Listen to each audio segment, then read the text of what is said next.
কিশোরগঞ্জ শহরের নরসুন্দা নদীর তীরে অবস্থিত ঐতিহাসিক পাগলা মসজিদে ৯টি লোহার দান বাক্স রয়েছে।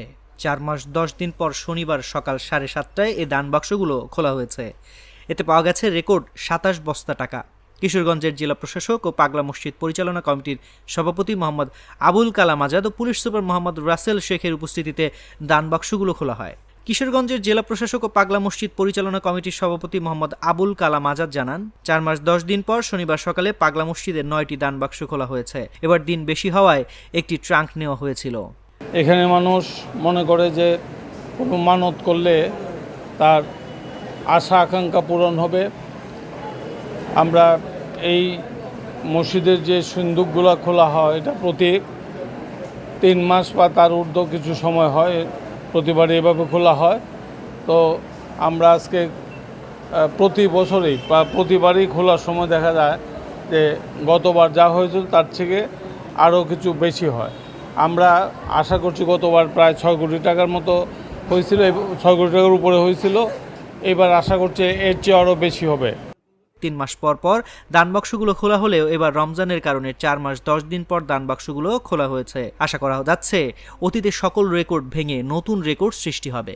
এখানে একটা বৃহৎ আকারের মসজিদ এবং অত্যন্ত দৃষ্টিনন্দন একটি মসজিদ আমরা তৈরি করার একটা চিন্তাভাবনা আছে, যেখানে একসাথে ৩০,০০০ মানুষ নামাজ পড়তে পারে সেই ধরনের একটা মসজিদ নির্মাণের আমাদের পরিকল্পনা চলছে। পরিকল্পনা অনেকটাই এগিয়ে গেছে। হয়তোবা কিছুদিনের মধ্যে আমরা এর টেন্ডার আহ্বান করব, তারপরে নির্মাণ কাজ চলবে। কিশোরগঞ্জ জেলার ঐতিহাসিক পাগলা মসজিদের আমরা ৯টি দান বাক্স ৪ মাস ১০ দিন করে আজকে খুলেছি। প্রায় ২৭ বস্তা টাকা এখানে হয়েছে। তা আপনারা জানেন এই মসজিদের প্রতি এই অঞ্চলের মানুষ সহ সারা দেশের মুসল্লিয়ান এবং বিশ্বের অন্যান্য অঞ্চলের মুসল্লিয়ানদেরও অন্য ধরনের একটা আবেগ রয়েছে। এই অঞ্চলের মানুষজন যখন ঘর থেকে বের হয়, যে একটা অটো রিক্সা নিয়ে যাচ্ছে, উনিও যাওয়ার সময় দেখা যাচ্ছে পাগলা মসজিদে দান করে যাচ্ছেন।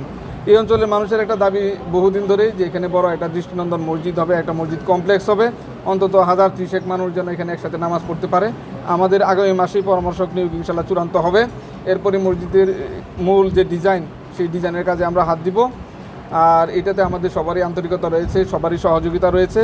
প্রতি বছরই এখানে যে পরিমাণ চাঁদা দেওয়ার দরকার হয় আমরা ওয়াকফ প্রশাসনকে সেই পরিমাণ চাঁদা দিয়ে থাকি। আমি আপনাদের মাধ্যমে সকল মুসলিয়ানদের কাছে আবেদন রাখবো যে আপনারা যেভাবে হাত খুলে, প্রাণ খুলে, মন খুলে এখানে দান করছেন, আপনারা ভবিষ্যতে এই দান অব্যাহত রাখবেন। এখানে ইনশাল্লাহ আমরা একটা বড় দৃষ্টিনন্দন মসজিদ কমপ্লেক্স নির্মাণ করব। টাকা গণনা কাজে অতিরিক্ত জেলা ম্যাজিস্ট্রেট মহুয়া মমতাজ, মসজিদের পেশ ইমাম মুফতি খলিলুর রহমান ও রূপালী ব্যাংকের সহকারী ব্যবস্থাপক রফিকুল ইসলাম, সিবিএ নেতা আনোয়ার পারভেজ সহ মসজিদ ব্যবস্থাপনা কমিটির সদস্য এবং মসজিদ কমপ্লেক্সে অবস্থিত মাদ্রাসা ও এতিমখানার শিক্ষক শিক্ষার্থীরা সহ মোট ২২০ জনের একটি দল অংশ নিয়েছেন। এর আগে সর্বশেষ ২০২৩ সালের ৯ ডিসেম্বর খোলা হয়েছিল পাগলা মসজিদের ৯টি দান বাক্স। তখন রেকর্ড ৬,৩২,৫১,৪২৩ টাকা পাওয়া গিয়েছিল। এছাড়া বৈদেশিক মুদ্রা ও স্বর্ণালঙ্কারও পাওয়া যায়।